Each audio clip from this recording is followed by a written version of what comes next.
Hi friend, मैं एक 26 years की शादीशुदा महिला हूँ। मैं अपने पति, सास ससुर और देवर के साथ रहती हूँ। मेरे देवर की 18 साल का है।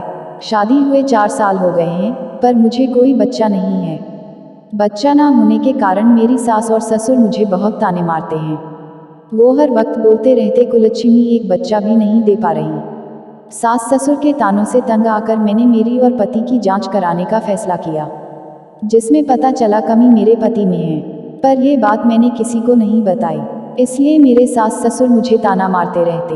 एक दिन मैं उदास होकर बारजे में टहल रही थी, तो मेरा देवर मेरे पास आया और बोला, भाभी मुझे पता है, आप में कोई कमी नहीं है, कमी तो भैया में है।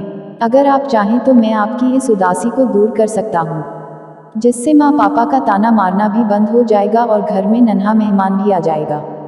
मैं उसकी बात सुनकर चौंक गई और बोल दिया, नहीं ऐसा नहीं हो सकता, मैं सिर्फ अपने पति की हूँ। मेरा देवर बोला, भाभी लोगों के ताने से बचने का यही एक रास्ता है और फिर किसी को पता भी नहीं चलेगा। घर की बात घर में ही रह जाएगी। मैंने बात बदलते हुए उससे पूछा, तुम्हें ये सब कैसे पता?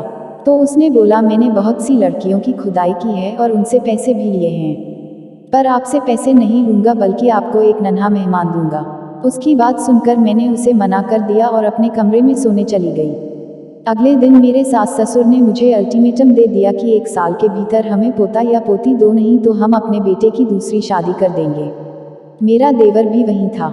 ये सब सुनकर मैं अपने कमरे में चली गई। रात के 1 बजे मेरा फोन बजा। मैंने देखा मेरे देवर का फोन था। उसने बोला, भाभी आप मेरी बात मान लो वरना आपकी जिंदगी बर्बाद हो जाएगी। मैंने बोला, सोच के बताती हूँ। मुझे भी अब अपने देवर की बात सही लगने लगी थी। मैंने दूसरे दिन उसको हाँ बोल दिया। अब हम सही समय का इंतजार करने लगे।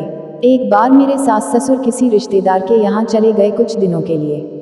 फिर जब मेरे पति ऑफिस गए तो मैं एकदम नई नवेली दुल्हन की तरह तैयार होकर अपने देवर के कमरे में पहुंची। मेरे रूप को देखकर मेरा देवर की आंखें फटी रह गई। वो तुरंत मेरी ओर लपका और मुझे उठाकर बिस्तर पर पटक दिया और मेरे ऊपर चढ़कर मुझे किस करने लगा। 2 मिनट में ही उसने मेरे और अपने सारे उतार दिए और मेरे पूरे शरीर से खेलने लगा। कभी मेरे होंठों को चूसता तो कभी मेरे संतरों के रस को चूसता, कभी मेरी गुफा में उंगलियां करता। लगभग 10 मिनट ऐसे प्यार करने के बाद मेरा रस निकल गया। अब वो अचानक से उठा और अपना 10 इंच मोटा कैडबरी मेरे गुफा के दरवाजे पर रखा और एक झटके में पूरा कैडबरी अंदर ठेल दिया। इतना लंबा और मोटा कैडबरी जाते ही मेरी चीख निकल गई। लगभग आधे घंटे की खुदाई के बाद उसने अपना सारा रस मेरी गुफा में ही निकाल दिया। इस तरह जब तक मैं मां नहीं बन गई तब तक मौका मिलने पर वो मुझे खोदता रहता। उसकी वजह से साल भर के भीतर ही मुझे बेटा पैदा हो गया, जिससे सब खुश हो गए और मुझे ताना देना बंद कर दिए। बच्चा होने के बाद से मेरे और मेरे देवर के बीच में फिर दोबारा कभी कोई संबंध नहीं बना और ये राज कभी किसी को नहीं पता चला।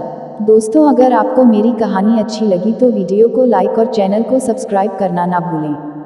धन्यवाद।